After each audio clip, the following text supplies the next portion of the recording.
Ji Yun melontarkan 2 pukulan dengan marah, tapi tidak ada gunanya sama sekali. Sosok keduanya telah menghilang, dan 2 pukulan Ji Yun baru saja mengudara. Sialan, kita semua tertipu, para pembudidaya iblis ini benar-benar menjijikkan. Wagu mengutuk dengan marah melalui gigi terkatup. Jangan mengacaukan dirimu, mari kita lihat apakah kamu benar-benar tidak bisa keluar. Setelah Chen Ping selesai berbicara, dia memimpin semua orang keluar dari istana. Tapi saat ini, ke arah pintu masuk gua ketika mereka datang, penghalang aura samar menghalangi jalan semua orang. Setelah beberapa orang membombardir tanpa pandang bulu, penghalang aura masih utuh. Tampaknya orang yang memasang penghalang aura ini jauh lebih kuat dari mereka. Melihat pemandangan ini, beberapa orang sedikit putus asa. Ji Yun duduk di tanah, merasa sedikit tersesat. Ini akhirnya, sepertinya kita semua akan mati di sini. Jika kita mati seperti ini, itu akan sangat merugikan. Ji Yun tidak ingin mati, lagi pula, mereka masih ingin dia mewarisi sekte Feitian. Feitian Zong adalah sekte terkaya, Ji Yun tidak perlu khawatir tentang makan, minum, dan bersenang-senang. Jika dia meninggal, bisnis keluarga Feitian Zong tidak akan memiliki penerus. Wagang juga terlihat dekaden saat ini. Awalnya dia ingin menemukan harta karun dan merevitalisasi klan pelatihan tubuh kuno, tetapi sekarang, dia langsung terjebak di sini, dan dia mungkin akan mati di sini perlahan. Jangan seperti ini, bergembiralah. Mungkin kita punya cara untuk melarikan diri. Liu Ruyan menghibur semua orang. Bagaimana cara melarikan diri? Jelas bahwa pihak lain telah merencanakannya sejak lama, dan kita tidak memiliki kesempatan sama sekali. Ji Yun sekarang memiliki ekspresi kesal di wajahnya. Jika dia tahu, dia tidak akan datang untuk menemukan harta apapun. Sekte Feitian mereka tidak kekurangan uang, jadi tidak bisakah mereka menjalani kehidupan yang baik sebagai tuan tertua dan muda mereka. Terjebak di sini sekarang. Tenang, mari pikirkan cara untuk menyelamatkan yang lain. Ketika ada lebih banyak orang, mungkin ada cara lain. Chen Ping berbalik dan kembali ke istana. Saat ini, di puncak istana, Gao Qiji dan Lao Sun semuanya menjaga kristal es, dengan mata sedikit tertutup, tampak menikmati diri mereka sendiri, tetapi sebenarnya kesadaran spiritual mereka masih ada. Mereka perlahan-lahan dikonsumsi. Dan di dalam 5 peti mati es, jejak darah mulai menggeliat lagi. Jika Chen Ping dan yang lainnya tidak menyelamatkan orang-orang ini, masih akan ada darah dari monster es raksasa yang mengalir ke dalam pola di antara mereka. Chen Ping mengeluarkan pedang pembunuh naga, dan kemudian dia membidik kristal es yang telah diserap Gao Qiji, dan kemudian menebasnya dengan satu pedang. Tapi kristal es itu tidak rusak sama sekali. Gao Qiji masih memiliki wajah yang penuh kenikmatan, menekan kristal es dengan erat dengan satu tangan, menyerap energi kristal es. Chen Ping sedikit mengernyit. Kekuatan pedangnya cukup untuk mengguncang langit, tetapi tidak bisa menghancurkannya, kristal es kecil. Kristal es ini juga terlalu keras. Chen Ping tidak menyerah, dan mengayunkan pedangnya lagi. Tapi kristal es masih tidak berubah sama sekali setelah beberapa serangan pedang. Dahi Chen Ping sudah tertutup dengan keringat dingin. Tuan Chen, istirahat dulu, biarkan aku mencoba.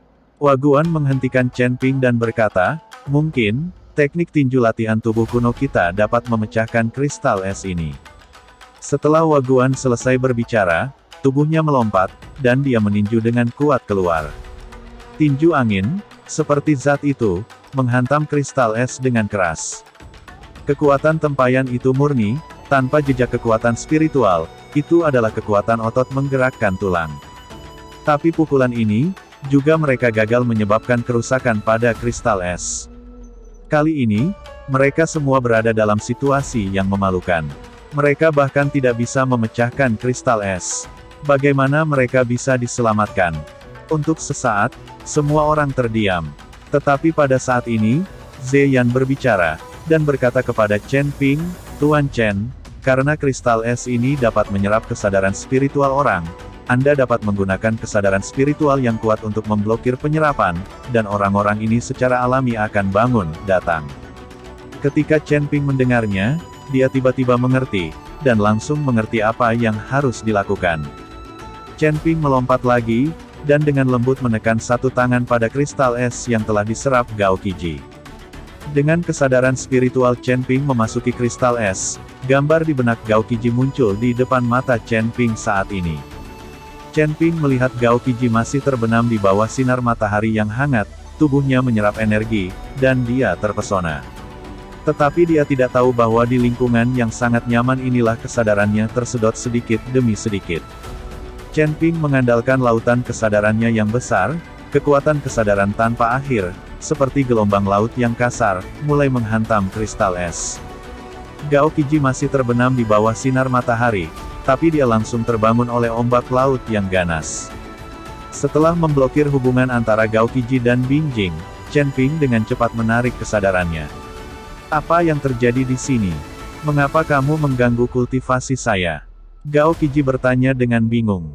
Aku tidak mengganggumu, kamu akan segera menjadi orang mati tanpa berpikir. Kata Chen Ping. Bagaimana mungkin? Aku merasa tubuhku penuh kekuatan. Gao Qiji mengepalkan tinjunya dan berkata, lihatlah dengan indera ilahimu. Kata Chen Ping. Setelah Gao Qiji mendengar ini, dia segera memancarkan kesadaran ilahi di lautan kesadaran, tetapi tepat setelah dia memancarkan kesadaran ilahi, Gao Qiji tiba-tiba berteriak, lalu mengerutkan kening. Apa yang terjadi di sini? Mengapa saya mengalami sakit kepala saat saya memancarkan kesadaran saya? Petik 2. Tampaknya kekuatan kesadaran saya telah banyak melemah. Gao Qiji berkata dengan wajah bingung. Sekarang kamu tahu mengapa aku memblokir kultivasimu, kamu harus beristirahat dengan baik. Setelah Chen Ping selesai berbicara, dia mulai membantu orang lain. Faktanya, Chen Ping dapat sepenuhnya mengabaikan orang lain, tetapi sekarang mereka semua terjebak di sini. Mereka dianggap sebagai belalang di atas tali, jika satu orang lagi diselamatkan, satu kekuatan lagi akan diperoleh. Segera, Chen Ping menggunakan kekuatan spiritualnya yang besar untuk menyelamatkan semua orang. Hanya saja orang-orang ini tidak menerimanya, dan mereka menuduh Chen Ping satu persatu. Adik kecil, mengapa kamu melakukan ini? Kami berlatih dengan baik, mengapa kamu mengganggu kami? Old Sun mengikuti Chen Ping dan bertanya dengan bingung.